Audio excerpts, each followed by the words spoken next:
ವಿಶೇಷವಾಗಿ ಇವತ್ತು ಸುದ್ದಿಗೋಷ್ಠಿ ಕರೆದಿರ್ತಕ್ಕಂಥ ಪ್ರಮುಖ ಅಂಶ, ಈ ರಾಜ್ಯದಲ್ಲಿ ಸುಮಾರು 3 ವರ್ಷಗಳಾಗ್ತಾ ಬರ್ತಾ ಇದೆ ಕಾಂಗ್ರೆಸ್ನ ದುರಾಡಳಿತದ ಸರ್ಕಾರ. ಈ ಸರ್ಕಾರ ಭ್ರಷ್ಟಾಚಾರದಲ್ಲಿ ಒಂದು ಕಡೆ ಮುಳುಗೊಟ್ಟೋಗಿದೆ. ಅದೇನು ಪ್ಯೂನಿಂದ ಹಿಡಿದು ಪ್ರಿನ್ಸಿಪಲ್ ಸೆಕ್ರೆಟರಿವರೆಗೂ ಕೂಡ ಹಣ ಕೊಡ್ದಿರ ಯಾರಿಗೂ ಪೋಸ್ಟಿಂಗ್ ಇಲ್ಲ, ಹಣ ಕೊಡ್ದಿರ ಯಾರಿಗೂ ಟ್ರಾನ್ಸ್ಫರ್ ಇಲ್ಲ, ಹಣ ಕೊಡ್ದಿರ ಯಾರಿಗೂ ಪ್ರಮೋಷನ್ ಇಲ್ಲ. ಇದು ಒಂದು. ಇನ್ನೊಂದು ಕಡೆ ಏನು ಮಾಡ್ತಾ ಇದ್ದಾರೆ, ಅಧಿಕಾರಿಗಳು, ಚುನಾಯಿತ ಪ್ರತಿನಿಧಿಗಳು ಇವರು ಒಡಂಬಡಿಕೆ ಮಾಡಿಕೊಂಡು ಸರ್ಕಾರಿ ಗೋಮಾಳದ ಜಮೀನುಗಳನ್ನು, ಸರ್ಕಾರದ ಜಮೀನುಗಳನ್ನು, ಪಿ ನಂಬರ್ಗಳು ಯಾರು ದ ಮೋಸ್ಟ್ ಪವರ್ಫುಲ್ ಈ ಸರ್ಕಾರದಲ್ಲಿ ಮಂತ್ರಿಗಳು, ಸಚಿವರು ಏನಿದ್ದಾರೆ ಆಯಾ ಜಿಲ್ಲೆಯಲ್ಲಿ, ಆಯಾ ಕ್ಷೇತ್ರಗಳಲ್ಲಿ ಪಿ ನಂಬರ್ಗಳನ್ನು ತೆಗೆದುಕೊಳ್ಳೋದು, ಅದನ್ನು ಅವರು ಇನ್ಫ್ಲೂಯೆನ್ಸ್ ಮಾಡಿ ಅವ್ರ ಹೆಸರಿಗೆ ಅವ್ರು ಮಾಡ್ಕೊಳ್ಳೋದು. ಇದೊಂದು ಹೊಸ ಇದು. ಇನ್ನು ಕೆಲವರು ಏನು ಮಾಡ್ತಾ ಇದ್ದಾರೆ, ಜಮೀನುಗಳನ್ನು ಕಡಿಮೆ ದರದಲ್ಲಿ ಜನಗಳ ಹತ್ರ ತೆಗೆದುಕೊಳ್ಳೋದು, ಅದನ್ನು ಇಂಡಸ್ಟ್ರಿ ಮಾಡಿಸ್ತೀವಿ ಅಂತೇಳಿ, ಅದು ನಮ್ಮ ಚಿಕ್ಕಬಳ್ಳಾಪುರ ಜಿಲ್ಲೆ ವಿಶೇಷವಾಗಿ ಶಿಡ್ಲಘಟ್ಟ, ಚಿಂತಾಮಣಿ ಹೆಸರಿಗೆ ಬಹಳ ಅಭಿವೃದ್ಧಿ, ಕೈಗಾರಿಕೆಗಳನ್ನು ತಂದುಬಿಡ್ತೀವಿ, ಸಾವಿರಾರು ಜನರಿಗೆ ಉದ್ಯೋಗ ಕೊಡಿಸ್ತೇವೆ. ಇವರು ಉದ್ಯೋಗ ಕೊಡಿಸೋರು ಬೆಂಗಳೂರು ವಿಮಾನ ನಿಲ್ದಾಣ ದೇವನಹಳ್ಳಿಗೆ 20 ಕಿಲೋಮೀಟರ್ ಸರೌಂಡಿಂಗಲ್ಲೇ ಇವ್ರ ಜಮೀನೆಲ್ಲ ಅಕ್ವಿಸಿಷನ್ ಮಾಡೋದು, ಭೂಸ್ವಾಧೀನ ಮಾಡ್ತಾ ಇರೋದೆಲ್ಲ ಕೂಡ. ಇನ್ನೇನು ದೇವನಹಳ್ಳಿ ತಾಲೂಕಲ್ಲಿ 1 ಎಕರೆ ಜಮೀನು ಸಿಕ್ಕಲ್ಲ ಇನ್ನು ಮುಂದಕ್ಕೆ. ಪಾಪ ರೈತನು 1 ಎಕರೆ ರೈತ ಕೆಲಸ ಮಾಡಬೇಕಂದ್ರೆ ಅವನ ಕೃಷಿ ಜಮೀನು ಮಿಕ್ಕಲ್ಲ. ನೆಲಮಂಗಲ ಸಿಕ್ಕಲ್ಲ, ದೊಡ್ಡಬಳ್ಳಾಪುರ ಇಲ್ಲ, ಹೊಸಕೋಟೆ ಇಲ್ಲ, ಈಗ ಶಿಡ್ಲಘಟ್ಟ, ಚಿಂತಾಮಣಿ ಫಲವತ್ತಾಗಿರುವಂಥ ಭೂಮಿಗಳು. ಶಿಡ್ಲಘಟ್ಟದಲ್ಲಿ ಜಂಗಮಕೋಟೆ ಹೋಬಳಿ, ಯಾವುದಾದ್ರೂ ಒಂದು ಹೋಬಳಿ ಅತ್ಯಂತ ಫಲವತ್ತತೆಯಿಂದ ಜಮೀನಿದ್ದರೆ ಕೃಷಿ ಜಮೀನು, ಅದು ಜಂಗಮಕೋಟೆ. ಅದನ್ನು 2,500 ಎಕರೆಗಳನ್ನು ಇವತ್ತು ಇವರು ಒತ್ತುವರಿ ಮಾಡುವಂಥ ಕೆಲಸ ಮಾಡಿ, ಭೂಸ್ವಾಧೀನ ಮಾಡಿ, ಇವತ್ತು ರೈತರಿಗೆ ಇವತ್ತು ಅವರ ಹೊಟ್ಟೆ ಮೇಲೆ ಹೊಡೆಯುವಂಥ ಕೆಲಸ ಮಾಡ್ತಾ ಇದ್ದಾರೆ. ನಾನು ಹೇಳಿದೆ ಇವರಿಗೆ, ನೀವು ಕೈಗಾರಿಕೆಗಳನ್ನು ಮಾಡಬೇಕು ಅಂತಿದ್ರೆ, ಇವಾಗ ಪಕ್ಕದಲ್ಲಿ ಆಂಧ್ರ ಪ್ರದೇಶ ಮಾಡ್ತಾ ಇದ್ದಾರೆ, ವಿಜಯವಾಡ ಎಲ್ಲಿದೆ, ಅಮರಾವತಿ ಎಲ್ಲಿದೆ, ರಾಯಲಸೀಮಾದಲ್ಲಿ ಇಂಡಸ್ಟ್ರೀಸ್ ತರ್ತಾವ್ರೆ, ವೈಜಾಗ್ಗೆ ಇಂಡಸ್ಟ್ರಿನ ತಗೊಂಡು ಹೋಗ್ತಾವ್ರೆ. ಪಕ್ಕದಲ್ಲಿ ನೋಡಿ ಕಲೀರಿ. ಒಂದು ರಾಜ್ಯನ ಹೆಂಗೆ ಬೆಳೆಸಬೇಕು, ಹೆಂಗೆ ಅಭಿವೃದ್ಧಿ ಮಾಡಬೇಕು ಅಂತೇಳಿ ನಿಮ್ಗೆ ಗೊತ್ತಿಲ್ಲ ಅಂದರೆ ಪಕ್ಕದ ನೆರೆಯ ಆಂಧ್ರ ಪ್ರದೇಶವನ್ನು ನೋಡಿ. ಚಂದ್ರಬಾಬು ಅವರು ಯಾವ ರೀತಿ ಸರ್ವಾಂಗೀಣವಾಗಿ ಒಂದು ರಾಜ್ಯವನ್ನು ಬೆಳೆಸುವಂಥ ಪರಿ ಏನು ಅಂತ ಅರ್ಥ ಮಾಡ್ಕೊಳ್ಳಿ ನೋಡಿ. ನೀವೆಲ್ಲ ಕೂಡ ಗ್ರಾಮಾಂತರ ಜಿಲ್ಲೆ, ನಮ್ಮ ದೇವನಹಳ್ಳಿಯ ಸುತ್ತಮುತ್ತಲಿನ ಎಲ್ಲ ತಾಲೂಕುಗಳನ್ನು ನೀವು ಹಾಳು ಮಾಡುವಂಥ ಕೆಲಸ ಮಾಡ್ತಾ ಇದ್ದೀರಿ. ಅದರಲ್ಲಿ ಕೂಡ ನಾನು ಹೇಳ್ತೇನೆ, ಇವರುಗಳೇ ಖರೀದಿ ಮಾಡೋದು, ಇವರೇ KIDPಗೆ ಸರೆಂಡರ್ ಮಾಡೋದು, ಅದು ಒಂದು ದಂಧೆ. ಈಗ ಕಪ್ಪು ಹಣನ ವೈಟ್ ಮನಿ ಮಾಡ್ಕೊಳ್ಳೋ ಅಂತ ಭಾಳ ಸುಲಭವಾಗಿರ್ತಕ್ಕಂಥ ಇದು ಒಂದು ಮಾರ್ಗ ಕಂಡಿಡ್ಕೊಂಡವ್ರೆ. ಹೊಸ ಮಾಡೆಲ್ ಇದು. 50-60 ಲಕ್ಷಕ್ಕೆ ತಗೊಳ್ಳೋದು, 1.5 ಕೋಟಿ 2 ಕೋಟಿ KIDP 2 ತಿಂಗಳಲ್ಲಿ. ಇದೆಲ್ಲ ನಮ್ಮ ಸರ್ಕಾರ ಬಂದ ಮೇಲೆ ಸುಮ್ಮನೆ ಬಿಡೋದಿಲ್ಲ. ಯಾವ ರೀತಿ ತನಿಖೆ ಮಾಡಿಸ್ತೀವಿ ನೋಡಿ. ಆಮೇಲೆ 3 ತಿಂಗಳಿಂದ ರೈತ 30 ವರ್ಷ 100 ವರ್ಷ ಇಟ್ಕೊಂಡಿರುವಂಥ ರೈತ, ಅವನಿಗೆ 50 ಲಕ್ಷ, 3 ತಿಂಗಳಲ್ಲಿ KIDPಗೆ 50 ಲಕ್ಷ ತಗೊಂಡಿರುವಂಥ ಇವನು ದಳ್ಳಾಳಿನೋ ಅಥವಾ ರಾಜಕೀಯ ನಾಯಕನೋ 2 ಕೋಟಿ ಅವನು. ಇದಕ್ಕಿನ್ನ ದರೋಡೆ ಆಗೋದು ನೋಡ್ಬೇಕಾ ನಾವು ಈ ರಾಜ್ಯದಲ್ಲಿ? ಇದು ಮುಖ್ಯಮಂತ್ರಿಗಳಿಗೆ ಕಾಣಿಸ್ತಾ ಇಲ್ವಾ? ಕಾಣಿಸ್ತಾ ಇಲ್ವೇನ್ರಿ ಇದು ಮುಖ್ಯಮಂತ್ರಿಗಳಿಗೆ? ರೈತರ ಬಗ್ಗೆ ಇವ್ರುಗಳಿಗೆಲ್ಲ ಕೂಡ ಬದ್ಧತೆ ಇದೆಯಾ? ಯಾವುದೂ ಬದ್ಧತೆ ಇಲ್ಲ. ಇವತ್ತು ಅಂಥದ್ದು ಒಂದು ದೊಡ್ಡ ಪ್ರಕರಣ. ನಾನು ನನ್ನ 20 ವರ್ಷ ರಾಜಕೀಯ ಜೀವನದಲ್ಲಿ ಇದೆಲ್ಲ ಕೂಡ ಪಿ ನಂಬರ್ ತಗೊಳ್ಳೋದು, ಜಮೀನನ್ನು KDBಗೆ ಕೊಡಿಸೋದು, ಒತ್ತುವರಿ ಮಾಡ್ಕೊಳ್ಳೋದು, ಇವನ್ನೆಲ್ಲ ನೋಡಿದ್ದೀನಿ ನಾನು. ಆದರೆ ಒಬ್ಬ ಸಮಾಜದ ಬಗ್ಗೆ ಬದ್ಧತೆ ಇದ್ದಂಥ ಒಬ್ಬ ವ್ಯಕ್ತಿ ಇಲ್ಲಿ ಇದ್ದರು ಹಿಂದೆ, TG ಶ್ರೀನಿವಾಸುಲು ಅಂತೇಳಿ. ಅವರು ಗಂಗಪ್ಪನವರ ಮಗ TG ಶ್ರೀನಿವಾಸುಲು. ಇವರು 1955-56ರಲ್ಲಿ ಅಗಲಕೋಟೆ ಗ್ರಾಮದಲ್ಲಿ ನಮ್ಮ ಮಕ್ಕಳು, ಈ ಭಾಗದ ಮಕ್ಕಳಿಗೆ ಒಳ್ಳೆ ಶಿಕ್ಷಣ ಸಿಕ್ಕಲಿ, ರೈತರ ಮಕ್ಕಳಿಗೆ, ಕೂಲಿ ಕಾರ್ಮಿಕರ ಮಕ್ಕಳಿಗೆ, ಮಾಲೂರು ತಾಲೂಕು, ಅಗಲಕೋಟೆ ಮಾಲೂರು ತಾಲೂಕು, ಟೇಕಲ್ ಹೋಬಳಿ, ಅಗಲಕೋಟೆ ಟೇಕಲ್ ಹೋಬಳಿ ಮಾಲೂರು ತಾಲೂಕು, ಸರ್ವೆ ನಂಬರ್ 2, 7, 8, 10, 18, 60, 61, 63, 64 50 ಎಕರೆ ಜಮೀನನ್ನು ಒಂದು ಶಿಕ್ಷಣ ಇಲಾಖೆಗೆ ದಾನ ಮಾಡಿದಂಥ ಪುಣ್ಯಾತ್ಮ TG ಶ್ರೀನಿವಾಸುಲು.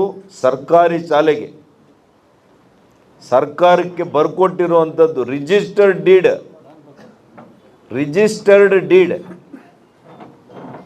ದಾನ ಪತ್ರವನ್ನು, ಅದು ರಿಜಿಸ್ಟರ್ ಆಗಿದೆ. ಸುಮ್ಮನೆ ಏನೋ ಬರ್ಕೊಟ್ಟಿರೋದಲ್ಲ ಪೇಪರಲ್ಲಿ. ಸಬ್ ರಿಜಿಸ್ಟರ್ ಹತ್ರ ಹೋಗಿ ರಿಜಿಸ್ಟರ್ಡ್ ಮಾಡಿರುವಂಥ ದಾಖಲೆ ಇಲ್ಲಿದೆ. ಎಲ್ಲ ಕೂಡ ಇಲ್ಲಿ ದಾಖಲೆಗಳನ್ನ ಕೊಡ್ತೀವಿ. ಒಂದೊಂದು ಕಾಪಿ ಪ್ರತಿಯೊಬ್ಬ ಮಾಧ್ಯಮ ಸ್ನೇಹಿತರು ಕೂಡ ತಾವು ನೋಡಬೇಕು. ಎಜುಕೇಷನ್ ಡಿಪಾರ್ಟ್ಮೆಂಟ್ನ ಜಾಯಿಂಟ್ ಡೈರೆಕ್ಟರ್, ಭಾಳ ದೊಡ್ಡ ಅಧಿಕಾರಿ ಅದರಲ್ಲಿ, ಆ ಡಿಪಾರ್ಟ್ಮೆಂಟಲ್ಲಿ. ಅವರು ಲೆಟ್ರ್ ಬರೀತಾರೆ ಮಾಲೂರಿನ ಅಂದಿನ ತಹಸೀಲ್ದಾರ್ ಅವರಿಗೆ, ದಯವಿಟ್ಟಪ್ಪ ನಮಗೆ ಮ್ಯೂಟೇಷನ್ ಮಾಡಿಕೊಡಿ, ಯಾವುದೇ ಕಾರಣಕ್ಕೂ ಈ ಜಮೀನು ಬೇರೆ ರೀತಿಯಲ್ಲಿ ಉಪಯೋಗ ಆಗಬಾರ್ದು, ಪರಭಾರೆ ಆಗಬಾರ್ದು ಅಂತ ಪತ್ರ ಬರ್ತಿದ್ದಾರೆ. ಅಫಿಷಿಯಲ್ ಲೆಟರ್ ಇದೆ ಇಲ್ಲಿ. ಯಾಕೆ ಅಂತಂದರೆ ನಿಮ್ಗೆ ಗೊತ್ತಿದೆ, ಮಾಲೂರು ತಾಲೂಕು ಇತ್ತೀಚಿನ ದಿನಗಳಲ್ಲಿ ನಮ್ಮ ಮಂಜುನಾಥ್ ಗೌಡರು ಎಲ್ಲ ಶಾಸಕರಾದ ಮೇಲೆ ಕೈಗಾರಿಕೆಗಳು ಬರೋದಕ್ಕೆ ಪ್ರಾರಂಭ ಆಗಿದೆ. ಇಲ್ಲಿನ ಜಮೀನೆಲ್ಲ ಕೂಡ ಭಾಳಷ್ಟು ಗಗನಕ್ಕೇರ್ತಾ ಇದೆ. ಲಾಜಿಸ್ಟಿಕ್ ಪಾರ್ಕ್ ಅಂತೆ, ಮ್ಯಾನುಫ್ಯಾಕ್ಚರಿಂಗ್ ಆನ್ಸಿಲರಿ ಯೂನಿಟ್ಸ್ ಬರ್ತಾ ಇದೆ, ಅನೇಕ ಇಂಡಸ್ಟ್ರೀಸ್ ಈ ಭಾಗದಲ್ಲಿ ಬರ್ತಾ ಇದೆ. ಯಾವಾಗಲೂ ಜಮೀನಿನ ಬೆಲೆ ಜಾಸ್ತಿ ಆದಾಗ ಫಸ್ಟಲ್ಲಿ ಯಾರು ಬರ್ತಾರೆ ಅಂದರೆ ರಿಯಲ್ ಎಸ್ಟೇಟ್ ಮಾಫಿಯಾ ಬರ್ತದೆ. ಅದರ ಜೊತೆಗೆ ಯಾರು ಬರ್ತಾರೆ? ಬಂಡವಾಳಶಾಹಿಗಳು ಬರ್ತಾರೆ. ಇನ್ನೊಂದು ವರ್ಗ ಬರ್ತಾರೆ. ಅವರೆಲ್ಲ ಕೂಡ ಏನು ಅಂತಂದರೆ ಈ ಭೂಗಳು, ಅವರೇನು ಸರಿಯಾಗಿ ಜಮೀನನ್ನು ತಗೊಳ್ಳಲ್ಲ. ಯಾವ್ಯಾವ ಸರ್ಕಾರಿ ಜಮೀನುಗಳು ಎಲ್ಲಿರ್ತದೆ, ಎಲ್ಲಿ ಕಬಳಿಸೋಣ, ಯಾರು ಬಡವರ ಜಮೀನು, ಯಾರು ನಿರ್ಗತಿಗರಿರ್ತಾರೆ ಅಂಥವ್ರ ಜಮೀನುಗಳನ್ನು ಸುಳ್ಳು ದಾಖಲೆ ಮಾಡ್ಕೊಳ್ಳುವಂಥದ್ದು, ಲಪ್ಟಾಯಿಸೋದು, ಆ ಜಮೀನನ್ನ ಕೋಟ್ಯಾಂತರ ರೂಪಾಯಿ ಹಣ ಮಾಡ್ಕೊಳ್ಳೋದು. ಇದು ನೆಕ್ಸಸ್, ಇದು real estate nexus between elected representative, investor and this land mafia. ಈ ಮೂವರು ಸೇರ್ಕೊಂಡು ಇದು ಮಾಡಿದ್ದಾರೆ. ಇದು ಕೂಡ ಎಕ್ಸಾಕ್ಟ್ಲಿ ಅಗಲಕೋಟೆಯಲ್ಲಿ ಇದೇ ಆಗಿದೆ. 50 ಎಕರೆನ ಇವತ್ತೇನು ಮಾಡಿದ್ದಾರೆ ನೋಡಿ, 2 ಪಾರ್ಟ್ನರ್ಶಿಪ್ ಫರ್ಮ್ಸ್, ಒಂದು ಯುನೈಟೆಡ್ ಸ್ಟೇಟ್ಸು ಎಸ್ಟೇಟ್ಸ್ ಯಾರದು? It is represented by managing partner mister R Gangadhar. ಇವರು ಯಾರ ಮಕ್ಕಳು? ಇವರು ಶ್ರೀ ರವೀಂದ್ರ ನಾಯ್ಡು, ಸನ್ ಆಫ್ ಶ್ರೀ ರವೀಂದ್ರ ನಾಯ್ಡು. ಯಾವ ಊರಿನವರೋ ಎಲ್ಲ ನೋಡ್ಬೇಕಿದನ್ನು. ಇನ್ನೊಂದು partnership firm United Green Woods. ಇದು ಯಾರ್ದು? ಇರು managing partner Shri M Panchaksharayya Hiremath. Panchaksharayya Hiremath ಇವರು ಮಲ್ಲಯ್ಯ ಹಿರೇಮಠ್ನ ಮಕ್ಕಳು. ಹಾಗಾಗಿ ಇವತ್ತು ನಾನು ಇಷ್ಟನ್ನೇ ಹೇಳ್ತೇನೆ, ಇದು ಯಾರ ಕೃಪಾ ಕಟಾಕ್ಷದಿಂದ ಇದಾಗಿದೆ ಮೊದಲು ತನಿಖೆ ಆಗಬೇಕು. 96 ನೀವೇ ಮಾಧ್ಯಮ ಸ್ನೇಹಿತರು ಪತ್ರನೂ ಬರೆದಿದ್ದೀರಿ. ಇಲ್ಲಿ ಏನಂತ ನೋಡಿ, ನಿಮ್ಮ ಆರ್ಟಿಕಲ್ ಏನಿದೆ, ಸರ್ಕಾರಿ ಶಾಲೆಯ ದಾನದ ಭೂಮಿ ನುಂಗಿರುವ ಬಂಡವಾಳಶಾಹಿಗಳು. ಮಾಧ್ಯಮ ಸ್ನೇಹಿತರು ಬರೆದಿರೋದು ಪಾಪ ಇದು. 96 ನೀವು with commitment you are return this, with your investigative journalism ನೀವು ಮಾಡಿರುವಂಥ ಇದು ಕೊಡುಗೆ, ಇದು ಸಮಾಜಕ್ಕೆ ಮಾಡಿರುವಂಥ ಒಂದು ಕೊಡುಗೆ ನೀವು ಕೊಟ್ಟಿರೋದು. ಆದರೂ ಕೂಡ ಅಧಿಕಾರಿಗಳಿಗೆ ಎಚ್ಚರಿಕೆ ಇಲ್ಲ. ಶಿಕ್ಷಣ ಇಲಾಖೆಗೆ ಕೊಟ್ಟಿರುವಂಥ ದಾನ, ಸರ್ಕಾರಿ ಶಾಲೆಗೆ ಕೊಟ್ಟಿರುವಂಥ ದಾನ, ಇವತ್ತೇನು ಈ ಸರ್ಕಾರಕ್ಕೆ ಹೊಸ ಶಾಲೆ ಕಟ್ಟಬೇಕು, ಹೊಸ ತರಗತಿಗಳು ಕಟ್ಟಬೇಕು, ಏನೂ ಇಲ್ಲ. ಪಾಪ ನಮ್ಮ ಬಸವರಾಜ ಬೊಮ್ಮಾಯಿಯವರು ಮುಖ್ಯಮಂತ್ರಿಗಳಿದ್ದಾಗ 2 ವರ್ಷದಲ್ಲಿ 9,000 ಕ್ಲಾಸ್ ರೂಮ್ಸ್ ಕಟ್ಟಿದ್ವಿ. 9,000 ಕ್ಲಾಸ್ ರೂಮ್ಸ್, ಸರ್ಕಾರಿ ಕ್ಲಾಸ್ ರೂಮ್. ಅದಾದಮೇಲೆ ಒಂದೂ ಇಲ್ಲ. ಈಗ 2.5 ವರ್ಷದಲ್ಲಿ ನೋಡಿ ನೀವು ಯಾವುದಾದ್ರೂ ಒಂದು ಕ್ಲಾಸ್ ರೂಮ್ ಕಟ್ಟಿದ್ದಾರ ಅಂತ? ಇವು ಕಟ್ಟಿದ್ದಾರಾ ಸರ್?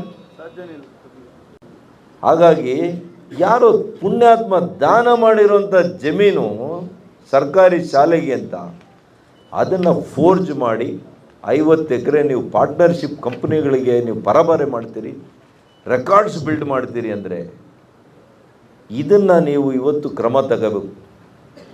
ಇದೇ ಜಿಲ್ಲೆಯವರು ನಮ್ಮ ಕಂದಾಯ ಸಚಿವರು ಕೃಷ್ಣ ಬೈರೇಗೌಡರು, ಅವ್ರ ತಂದೆಯವರು, ಅವ್ರ ಬಗ್ಗೆ ಅಪಾರವಾಗಿರ್ತಕ್ಕಂಥ ಗೌರವ ಇದೆ ನನಗೆ.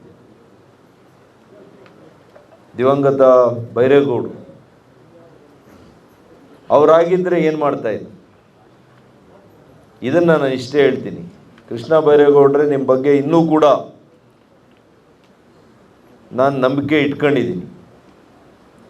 ಇಷ್ಟು ಹೇಳಿದ ಮೇಲೂ ಈಗ ನೀವು ಕರೆದು ತಕ್ಷಣ ಇದನ್ನು ರದ್ದು ಮಾಡಿ ತನಿಖೆ ಮಾಡಿ ಯಾರ್ಯಾರು ತಪ್ಪಿತಸ್ಥರಿದ್ದಾರೆ ಇವ್ರ ಮೇಲೆ ನೀವು ಕ್ರಮ ಮಾಡಬೇಕು. ಯಾರು ಕಲ್ಪಬಲ್ ಅಫೆನ್ಸಸ್ ಮಾಡಿದ್ದಾರೆ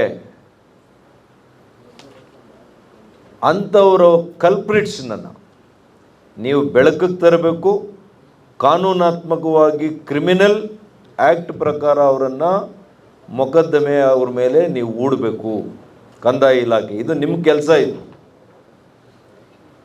ಇನ್ ಅಸೋಸಿಯೇಷನ್ ಆಫ್ ಎಜುಕೇಷನ್ ಡಿಪಾರ್ಟ್ಮೆಂಟ್, ಇವತ್ತೇ ಕಮಿಷನರ್ ಎಜುಕೇಷನ್ ಡಿಪಾರ್ಟ್ಮೆಂಟ್ ನೀವೆಲ್ಲಿದ್ದರೂ ನಂಗೆ ಗೊತ್ತಿಲ್ಲ, ತಕ್ಷಣ ನೀವು ಕಂದಾಯ ಇಲಾಖೆಯ ಪ್ರಧಾನ ಕಾರ್ಯದರ್ಶಿಗಳು ನೀವಿಬ್ಬರೂ ಕೂಡ ಸೇರ್ಕೊಂಡು ಇವತ್ತು ಈ ಜಮೀನಿನ ಎಲ್ಲ ದಾಖಲೆಗಳನ್ನು DC ಅವರ ಹತ್ರ ತೆಗೆದುಕೊಂಡು ಬಂದು ಮೊದಲು ರದ್ದು ಮಾಡಬೇಕು, ಎರಡನೇದು ಇವ್ರ ಮೇಲೆ ಕ್ರಮ ಆಗಬೇಕು.